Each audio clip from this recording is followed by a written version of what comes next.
नमस्कार, हमारे YouTube channel Kaushik classes में आपका स्वागत है। आज हम आपके लिए फिर से वस्तुनिष्ठ प्रश्न लेकर आए हैं, जिसमें आपके पीयूष प्रवाह और व्याकरण और साथ ही संवाद सेतु के हैं। तो चलिए हम शुरू करते हैं। उसने कहा था कहानी का नायक है। इसमें आपको पता भी है कि नायक कौन है, इसमें लहना सिंह। तेरी कुड़माई हो गई, कथन में निहित भाव है निश्चल प्रेम का। ये किसने कहा था? कि ये लहना सिंह ने कहा था। किससे? होरा से। उसने कहा था कहानी के लेखक है, तो इसमें आप लिखेंगे चंद्रधर गुलेरी। उसने कहा था कहानी की विशेषता है, तो देखिए इसमें आपके कि बाल सुलभ निश्चल प्रेम ये भी है, आपका महायुद्ध का वातावरण भी है और आत्म उत्सर्ग भी है, मतलब उपयुक्त सभी है। तेरी कुड़माई हो गई, पंक्ति में कुड़माई का अर्थ है किससे कहा गया है? सगाई से। प्रथम विश्व युद्ध की पृष्ठभूमि पर लिखी गई कहानी है, तो कौन सी कहानी लिखी गई है? उसने कहा था। लहना को छोड़ सूबेदार जाती नहीं थे। इसमें सूबेदार थे कि क्यों नहीं जाते थे? क्योंकि जब वो अकेला उन्हें छोड़कर नहीं जा रहे थे तो उनका नाम था हजारा सिंह। एशियाई अधिकारियों का सबसे बड़ा थाना था जोहान्सबर्ग। शांति निकेतन में गांधी जी पहली बार किन से मिले? काका कालेकर से। आहार नीति नामक पुस्तक के लेखक थे हार्वर्ड विलियम्स। सत्याग्रह की नींव किस सिद्धांत पर आधारित थी? तो ये आपको मालूम भी है कि महात्मा गांधी जी किसके लिए कहते थे? हमेशा अहिंसा के लिए। विश्व में अंतर्राष्ट्रीय अहिंसा दिवस मनाया जाता है, तो किस दिन मनाया जाता है? 2 अक्टूबर को। आत्मा का विकास करने का अर्थ है, तो देखिए इसमें आपका चरित्र निर्माण, ईश्वर का ज्ञान, आत्मा का ज्ञान, ये आपके सभी आएंगे, अर्थात उपयुक्त सभी। हिंद स्वराज किसकी लिखी पुस्तक है? तो ये है आपकी महात्मा गांधी की। गाय करुणा की कविता है, उक्त कथन किसने कहा था? ये महात्मा गांधी जी ने कहा था। गोरा की मृत्यु हुई थी किस? सुई खिलाने से, क्योंकि जब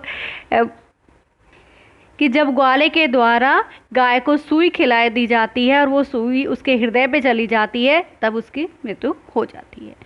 गोरा रेखाचित्र किसकी रचना है? ये महादेवी वर्मा जी की है। गोरा कौन थी? एक गाय थी। आधुनिक युग की मीरा कहा जाता है, किसे कहा जाता है? महादेवी वर्मा को। लालमणि कौन था? ये बछड़ा था गोरा का। आह मेरा गोपालक देश, उपयुक्त कथन है। कैसा कथन है? ये मार्मिक है, क्योंकि दुख का है कि एक गाय की हत्या कर दी जाती है। सम सभा की स्थापना किसने की थी? पूज्य गोविंद गुरु जी ने। बाबा रामदेव की समाधि पर मेला लगता है, कहाँ कब लगता है? ये कि भादवा सुदी 10वीं को। इस धरती पर न तो केसर पैदा होता है, न ही हीरो की खाने हैं, यहाँ तो वीर जन्म लेते हैं। किस धरती का वर्णन किया गया है? तो इसमें आपकी राजस्थान की धरती का वर्णन किया गया है। यवनों की सत्ता को सर्वदा के लिए समाप्त करने में महत्वपूर्ण भूमिका निभाने वाले राजा थे, तो कौन थे राजा? राजा सूरजमल। मानगढ़ का विशाल पहाड़ किसकी याद दिलाता है? पूज्य गोविंद गुरु जी की। जामोजी के नाम से जाने जाते हैं, तो जामोजी के नाम से संत जमेश्वर जाने जाते हैं। राजपूत होने पर भी दलितों में संपर्क बनाया, किसने बढ़ाया था संपर्क? बाबा रामदेव ने। अब आप देखिए संवाद सेतु के संचार माध्यम के कितने रूप माने गए हैं? तो संचार माध्यम के 3 रूप माने गए हैं, आपको मैंने वीडियो में भी बताया। एक है आपका प्रिंट माध्यम, जिसमें आपका अखबार आता है, फिर इलेक्ट्रॉनिक माध्यम जिसमें आपका टीवी और रेडियो आता है, उसके बाद आपका नव माध्यम है जिसमें आपका इंटरनेट आता है। समाचार के 6 कैकारों का सही क्रम है, तो आपको एक जैसे मिलेंगे कि आपको लग रहा है कि ये भी सही हो सकता है, ये भी सही, लेकिन सही क्रम आपका ये है कि क्या, कौन, कहाँ, कब, क्यों और कैसे। तो ये होगा आपका। समाचार लेखन में किन तत्वों का योगदान होता है? कि जब आप समाचार लिखते हैं तो किन तत्वों का योगदान होगा? 6 कैकारों का होगा। खबर का इंट्रो होना चाहिए, कैसा होना चाहिए? प्रभावी, क्योंकि जब इंट्रो शुरुआत प्रभावी है तो आपका क्या है? समाचार भी सब लोग पढ़ने के इच्छुक होंगे। उल्टा पिरामिड क्या है? ये एक समाचार लेखन की शैली है। उल्टा पिरामिड शैली का सही क्रम क्या है? तो इंट्रो, बॉडी और समापन। सबसे पहले इंट्रो ही आएगा, फिर बॉडी आएगा, फिर समापन आएगा। इस तरह से आप एक समाचार लेखन तैयार कर सकते हैं।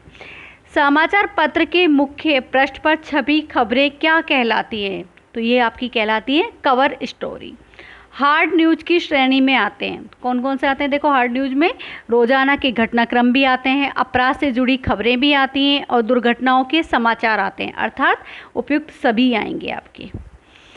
मानवीय रुचि से जुड़ी खबरों को कहते हैं, क्या कहते हैं? जो मानव से जुड़ी हुई हैं, थोड़ा सा मनोरंजक भी हैं, उन्हें सॉफ्ट न्यूज कहते हैं। दृश्य और श्रव्य माध्यम के अंतर्गत आता है, मतलब जो देखने और सुनने का जो माध्यम है वो क्या है? आपका टीवी है, जिसके आप समाचारों को देख भी सकते हैं और सुन भी सकते हैं। टीवी समाचारों में आवश्यक गुण होने चाहिए, कौन कौन से होने चाहिए? जब टीवी के समाचार लिखे जाते हैं तो कौन कौन से गुण होंगे? तथ्यपरकता होनी चाहिए, स्पष्टता होनी चाहिए और संक्षिप्तता भी होनी चाहिए। उपयुक्त सभी आएंगी आपकी। इसके बाद है आपका वर्तमान में लेखन अभिव्यक्ति का सबसे सशक्त व सर्वव्यापी माध्यम माना जाता है। कौन सा माना जाता है? इंटरनेट, क्योंकि आजकल यही माध्यम सबसे ज़्यादा चल रहा है।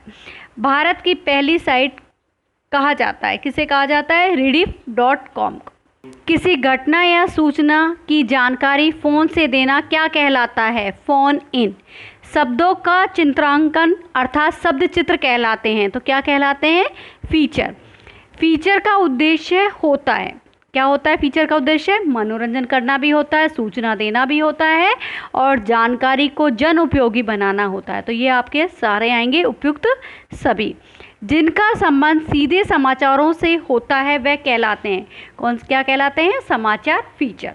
समाचार लेखन का तत्व नहीं है, तो आपको अब ये देखना होगा, क्योंकि समाचार लेखन का तत्व है प्रस्तुतिकरण भी होता है, शीर्षक भी होता है, आमुख भी होता है और साज सज्जा भी होती है। तो कौन सा नहीं होगा? असंगत तथ्य नहीं होंगे। समाचार पत्र की आत्मा कहा जाता है, किसे कहा जाता है? संपादकीय को। स्वतंत्र लेखन विद्या मानी जाती है संपादकीय लेखन की। मैंने आपको वीडियो में भी बताया था, क्योंकि संपादक अपना आप ही स्वतंत्र होता है, वो अपने विचारों को व्यक्त कर सकता है तो किसी पर भी, तो इसलिए आपका ये आएगा संपादकीय लेखन। जिज्ञासा वृत्ति और संभाविक रुचि के लिए तथ्य आधारित कथात्मक प्रस्तुतिकरण कहलाता है। तो कौन सा कहलाएगा? जब जिज्ञासा उत्पन्न होगी और आपको और रुचि होगी उसमें, तो वो आपका है ऐतिहासिक फीचर।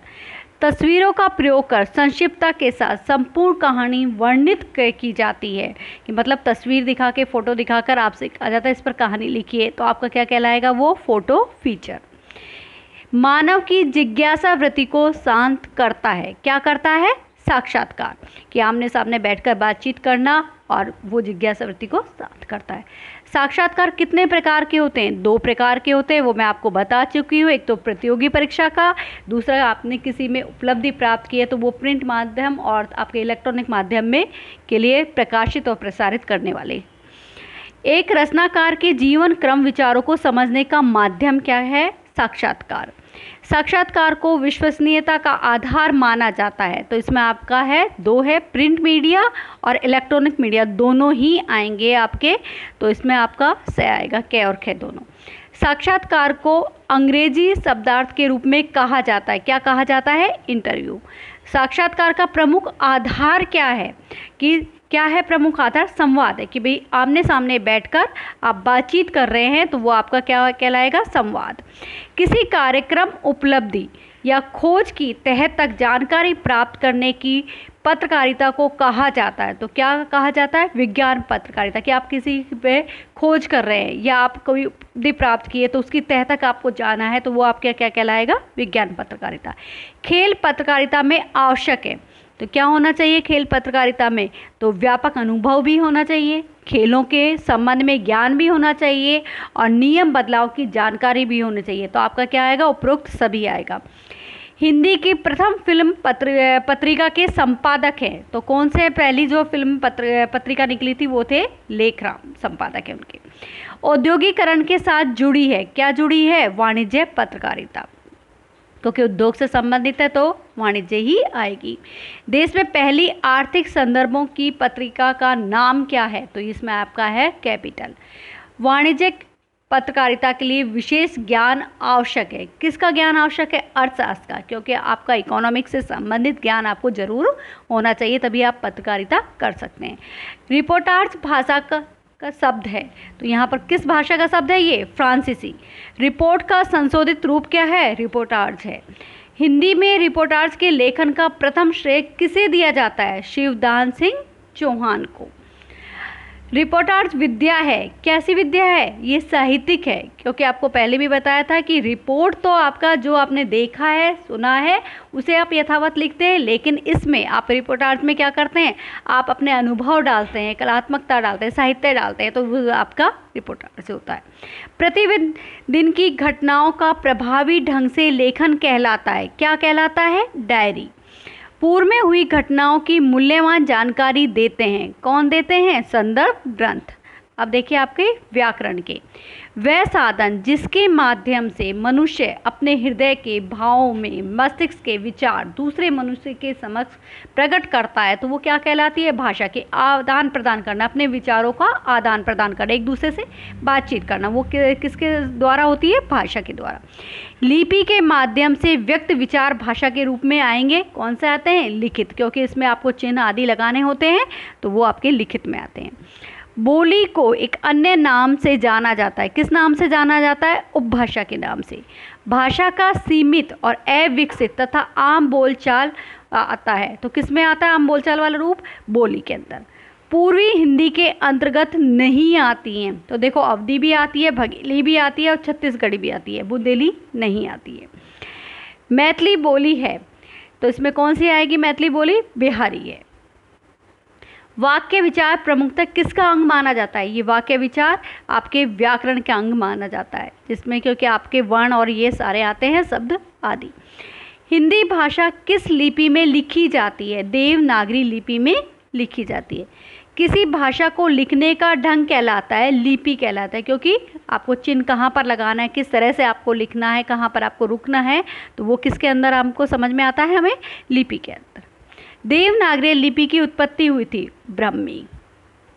देवनागरी लिपि लिखी जाती है, कैसे लिखी जाती है? बाएं से दाएं ओर। भारत की सर्वाधिक प्राचीन लिपि कौन सी कहलाती है? ये भी ब्राह्मी कहलाती है। पंजाबी भाषा किस लिपि में लिखी जाती है? तो ये इसमें आपको लिख सकते हैं गुरुमुखी में। किस काल की लिपि को चित्र अक्षर लिपि कहा जाता है? कि भाई चित्र के आधार पर लिखी जाती है, वो लिपि किस काल के अंदर थी?